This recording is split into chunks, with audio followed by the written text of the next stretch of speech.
The amazing ministry of Elisha continues in the northern kingdom.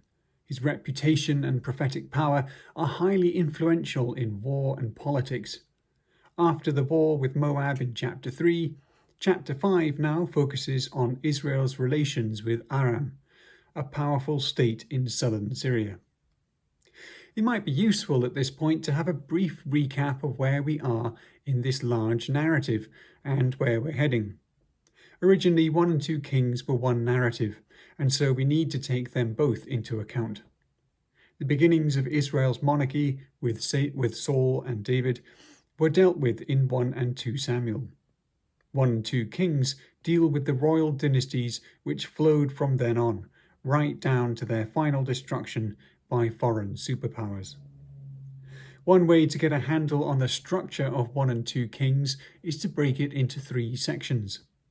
The first 11 chapters of 1 Kings, which are all about Solomon, are special because this was the last time the tribes were united as one kingdom, and under Solomon, Israel's glory was at its highest peak. This is the first section. The second section is marked by the division of Israel into its northern and southern kingdoms, which occurs in 1 Kings 12. This section then extends all the way to 2 Kings 17, where the northern kingdom is destroyed by Assyria.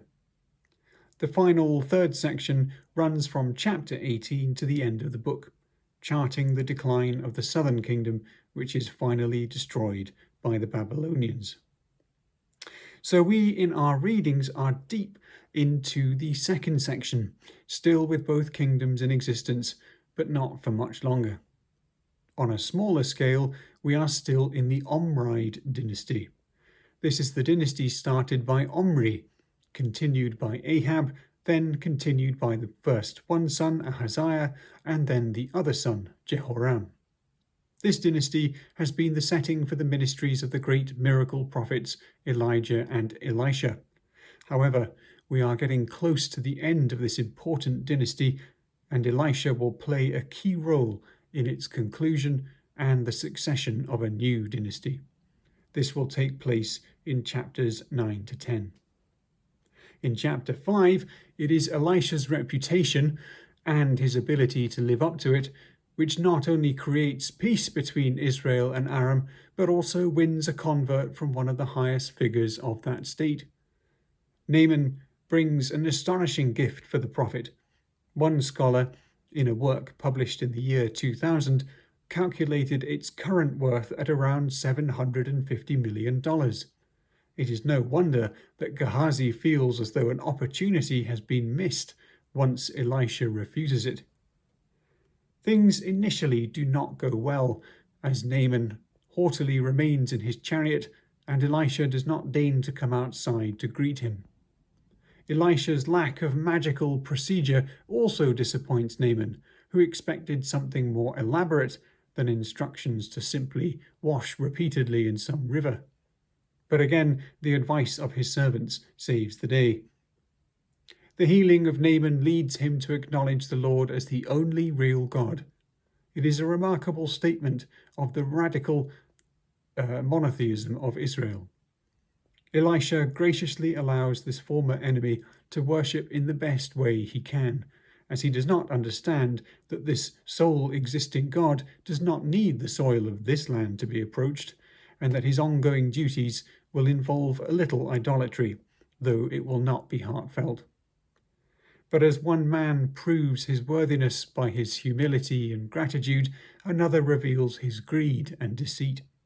The desire for sinful gain obviously clouded Gehazi's judgment, for he temporarily forgets Elisha's legendary power, and that the Lord would inform him what he was up to. In 4:27, when the Shunammite woman prostrates herself in bitter distress before Elisha, he tells Gehazi that the Lord has hidden the reason for her pain from him. What this implies is the remarkable fact that God normally told Elisha such things, and his withholding on this occasion was unusual. It is amazing, then, that Gehazi risked such a thing. From what Naaman had brought with him, however, Gehazi only asks for a relatively small amount, equivalent to $10 million, which Naaman duly doubles. But what Gehazi really gains is lasting judgment, a skin condition which will be passed on to his generations. There follows in chapter 6 a miracle story unrelated to the current events. It is another example of Elisha's great power, and, as with the waters of Jericho, the dead boy and the poisoned pot, he uses a recognizable magical procedure. The principle of this magic is that the property of the stick, which is light and floats, is transferred to the heavy iron axe head. Mesopotamian magic uses tamarisk wood for such purposes, and the Jordan Valley did have these trees. But the details are unimportant, for the power comes from God, not the procedure. 2 more episodes with Aram are recounted. Elisha thwarts Aram by warning Israel's king, and tells the king in verse 12 that no spy is to be blamed for their failures, but Elisha's supernatural knowledge, who knows what is spoken by the king in his own bedroom. A foolish attempt to capture Elisha is ordered, but instead of fiery destruction, as had been the case with Elijah, Elisha's mercy and generosity secures peace for a time. In the 2nd episode, Aram has besieged Samaria, and things are so grim that cannibalism has begun. This is the horror of a siege. The narrator gives the values for a donkey's head and dove poo, not just to illustrate the state of things, because infant cannibalism does that much better, but to set up the reversal which Elisha predicts.